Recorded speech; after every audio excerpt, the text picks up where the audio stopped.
E, tal, e assim, e nessa lógica também, é possível se exigir mais de uma licença ambiental pela mesma atividade? Sim? De maneira alguma. Na verdade, já existe uma vedação pela resolução 237/97 do CONAMA, embora grande parte da doutrina e até da jurisprudência entendesse que essa vedação era inconstitucional, certo? Tanto pela forma, porque diziam que, olha, uma resolução não pode tratar dessa matéria. Eu até concordo. Tanto pelo conteúdo, já que isso seria uma forma de limitar o artigo 23 da Constituição Federal e disciplinava a chamada competência administrativa comum. Então, eles diziam, olha, a Constituição estabeleceu uma coisa e a resolução do CONAMA estabeleceu outra. Né? Aliás, é um capítulo bem interessante do nosso direito ambiental e que, aliás, é um atestado, assim, da nossa conflituosidade. Porque, veja só, como é que isso foi parar no CONAMA? Porque a Lei 6.938, ela tratava de competências ambientais. Importante que se diga, era uma lei do período do regime militar, era uma lei de um período em que o município não era reconhecido como membro do Pacto Federativo, embora fosse uma lei extremamente municipalista, extremamente descentralizadora.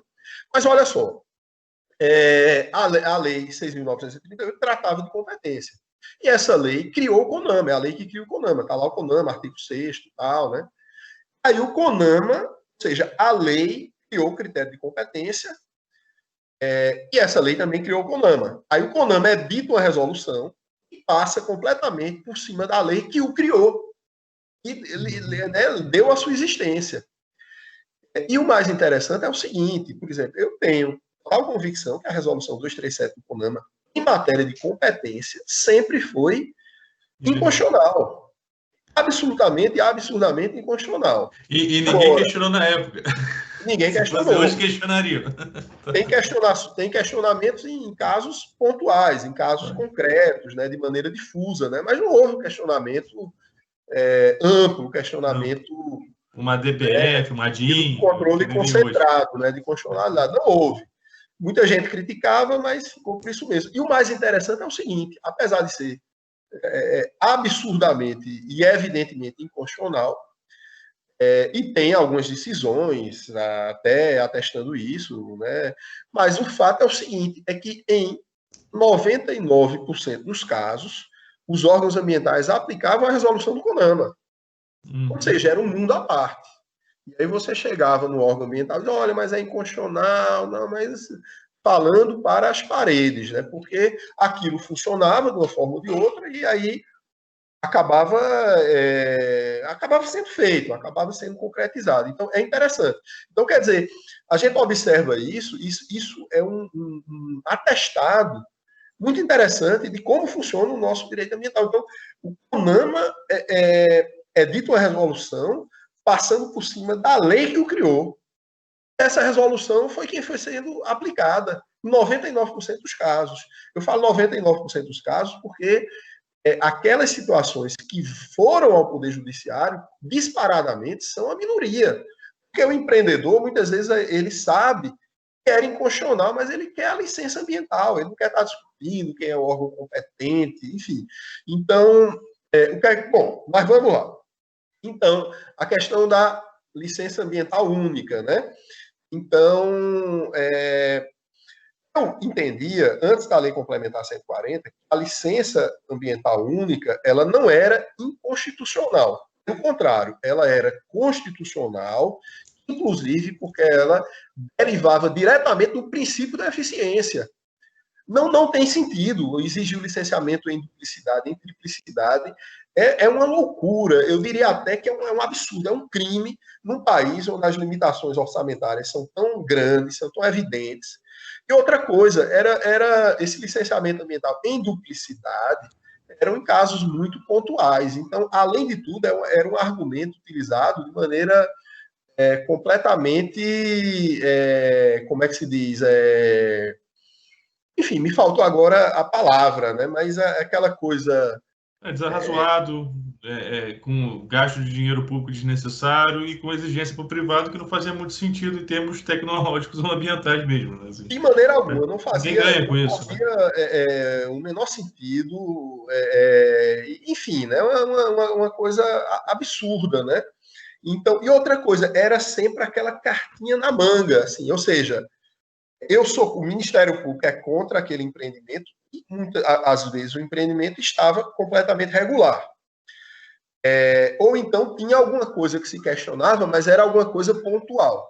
E aí o prefeito, ou o Ministério Público, ou a Defensoria Pública, ou a Associação de Moradores do Bairro queria alguma modificação no projeto, ou queria alguma compensação ambiental. Então, era aquela história. Se o licenciamento foi do IBAMA, vamos alegar que era competência do Estado. Se foi do Estado, vamos alegar que a competência era do município. Se foi dado pelo município, vamos alegar que a competência teria de ser do Estado. Então, era sempre aquela cartinha na manga, entendendo? Uhum. E com várias decisões em todos os sentidos. Então, era muito complicado. E aí o Poder Judiciário brasileiro não uniformizou essa jurisprudência.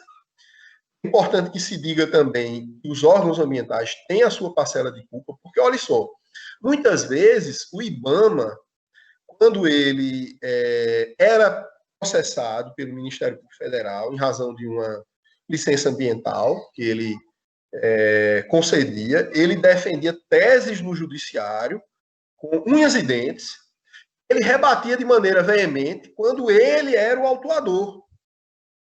Então, isso tem que acabar. O mesmo órgão ambiental, certo? Ao mesmo tempo, porque assim, não, mudou a lei, ou então mudou a interpretação da lei, passaram-se 15 anos, passaram-se 20 anos. Então, o mesmo órgão ambiental, ao mesmo tempo, ele defendia teses diametralmente opostas, antagônicas, ao mesmo tempo.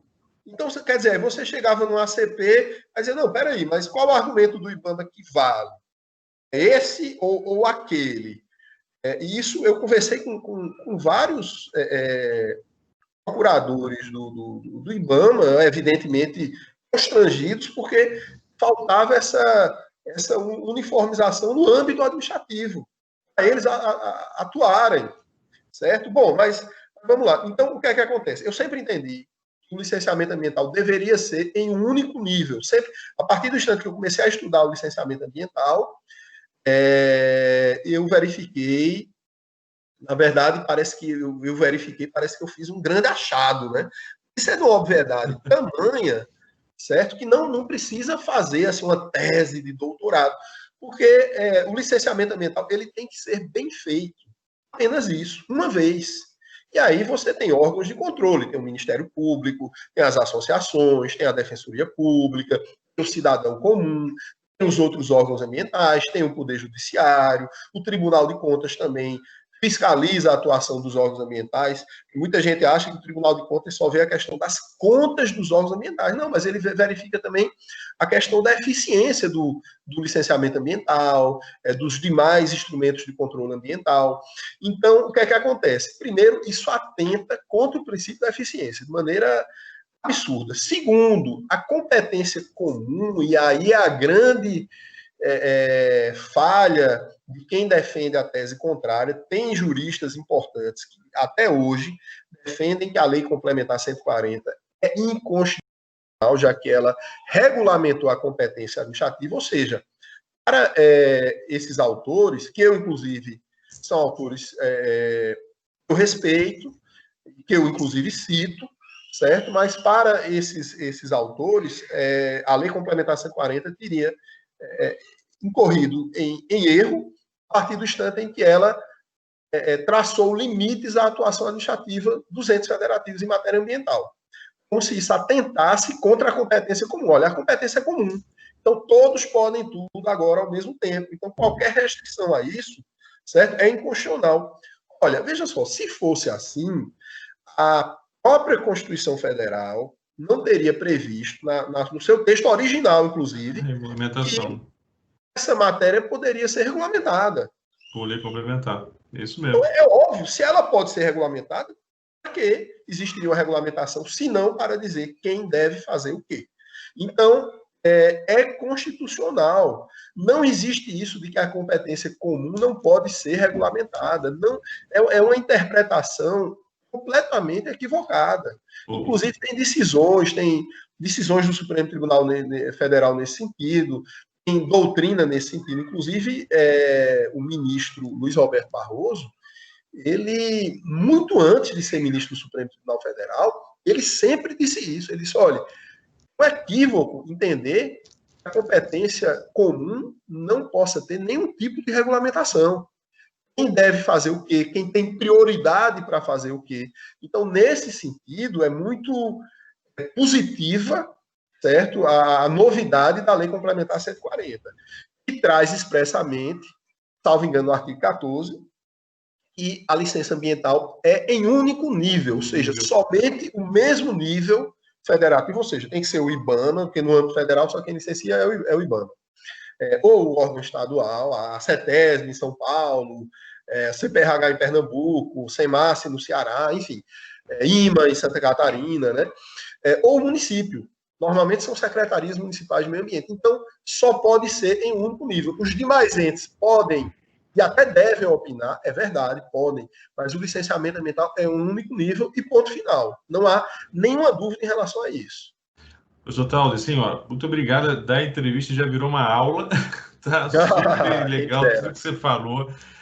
Também sou da linha que eu gosto muito da sabedoria popular, então cão com muito dono morre de fome, eu gosto muito desse ditado, e o meio ambiente é uma dessas coisas, né?